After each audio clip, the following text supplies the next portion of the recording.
Assalamualaikum warahmatullahi wabarakatuh. Perkenalkan, nama saya Wuliansa Kamora Sabrina dari kelas AB47 M3 2. Pada kesempatan ini, saya akan mempresentasikan hasil analisis survei kelayakan lokasi dan aspek toko dari Mister DIY dengan studi kasus pada gerai Mister DIY di daerah Marga Cinta, Kabupaten Bandung.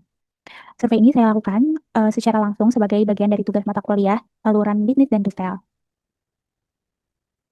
Nah, sebelum masuk ke analisis lokasi, izinkan saya menjelaskan gambaran umum terlebih dahulu dari Mister DIY itu sendiri.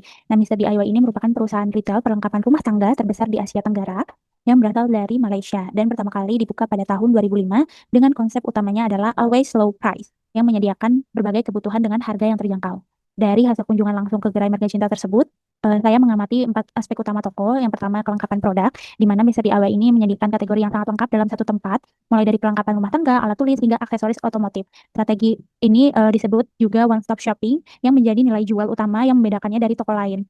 Kedua, kenyamanan dan juga penataan, di mana gerai ini menggunakan konsep ruko multi lantai dengan penataan barang yang cukup rapi dan juga dilengkapi oleh AC yang memadai, meskipun luasnya memang tidak sebesar gerai yang ada di dalam mall besar. Ketiga, kualitas pelayanan. Nah, staf di sana umumnya responsif dalam membantu konsumen mencari barang. Namun, satu catatan penting yaitu pada jam sibuk, terutama di akhir pekan, antrian kasir juga menjadi keluhan utama yang cukup sering disampaikan oleh para pengunjung. Yang keempat adalah sistem pembayaran, di mana gerai ini sudah mendukung berbagai metode pembayaran digital seperti NPC, kartu debit, dan kartu kredit yang tentunya sangat relevan dengan perilaku konsumen digital saat ini. Selanjutnya di sini ada analisis kelayakan lokasi, di mana dari sisi aksesibilitas dan juga visibilitas, lokasi ini memang sangat strategis karena berada di jalan utama Marga Cinta yang memiliki lalu lintas yang cukup padat. Nah, hal ini memberikan spontaneous recognition, artinya orang yang melintas itu bisa langsung melihat dan juga mengenali toko. Jadi, walaupun begitu, namun ada tantangan tersendiri yaitu kepadatan jalan yang cukup menyulitkan bagi pengendara kendaraan roda 4 secara keseluruhan. Jadi lokasi ini sangat strategis untuk bisa mendatangkan walk-in customer. Nah, dari sisi kepadatan penduduk, gerai ini juga dikelilingi oleh pemukiman padat dan juga kompleks perumahan yang menciptakan captive market yang sangat kuat. Jadi warga sekitar juga tidak perlu jauh-jauh ke mall untuk berbelanja kebutuhan rumah tangga.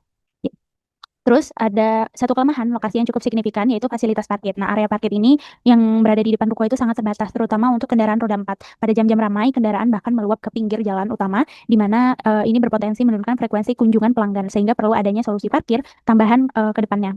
Terakhir yaitu tentang kompetisi lokal. Jadi di koridor Marga Cinta itu memang sudah ada banyak sekali minimarket dan juga toko bangunan. Namun Mister DIY juga bisa berhasil mengisi celah pasar yang berbeda yaitu segmen lifestyle dan juga hardware dengan harga yang lebih kompetitif. Selanjutnya, di slide 4 yaitu ada permasalahan dan juga penyebab, di mana pertama keterbatasan parkir, jadi area parkir di depan rukonya tidak memadai untuk kendaraan roda 4 sehingga kendaraan meluap ke badan jalan. Jadi penyebab utamanya adalah karena konsep ruko memang tidak dirancang untuk kapasitas parkir skala gerai retail yang besar. Volume pengunjung itu bisa melebihi kapasitas dan tidak adanya pengelolaan parkir yang terstruktur seperti sistem valet atau rotasi. Kedua, antrian kasir yang begitu panjang. Jadi menjadi keluhan paling dominan dari pengunjung khususnya dari akhir pekan dan jam sibuk. Penyebabnya antara lain jumlah kasir tidak sebanding dengan lonjakan pengunjung. Jadi proses transaksi manual itu bisa memakan waktu serta belum adanya sistem self checkout yang bisa memangkas waktu tunggu. Ketiga, keterbatasan ruang gerai. Jadi format ruko multi lantai membuat luas per lantai itu lebih kecil dibandingkan gerai di dalam mall. Akibatnya display produk juga kurang optimal dan kapasitas stok itu lebih terbatas. Selain itu tidak adanya loading dock khusus menghambat efisiensi distribusi logistik dan juga penataan vertikal antar lantai juga sedikit mengurangi kenyamanan akses produk bagi konsumen. Selanjutnya di sini ada kesimpulan dan juga rekomendasi, di mana dari seluruh analisis yang telah saya paparkan, berikut kesimpulan, rekomendasi, dan juga proyeksi. Jadi kesimpulannya, gerai Mister DIY ini memiliki rating 4,6 di Google. Jadi sebuah angka yang mencerminkan kepercayaan pasar yang cukup tinggi. Captive market dari warga sekitar sangat kuat dan juga konsisten, serta visibilitas tinggi di jalan utama itu juga menguntungkan dari Mister DIY ini. Meski begitu, parkir dan juga kapasitas display tetap menjadi hambatan utama. Dari sisi biaya operasional, konsep ruko ini terbukti lebih efisien dibandingkan gerai yang ada di dalam mall. Selanjutnya itu ada rekomendasi di mana ada beberapa langkah yang bisa dilakukan manajemen untuk meningkatkan performa gerai ini. Nah, yang pertama adalah mengimplementasikan sistem antrian digital atau self checkout di kasir.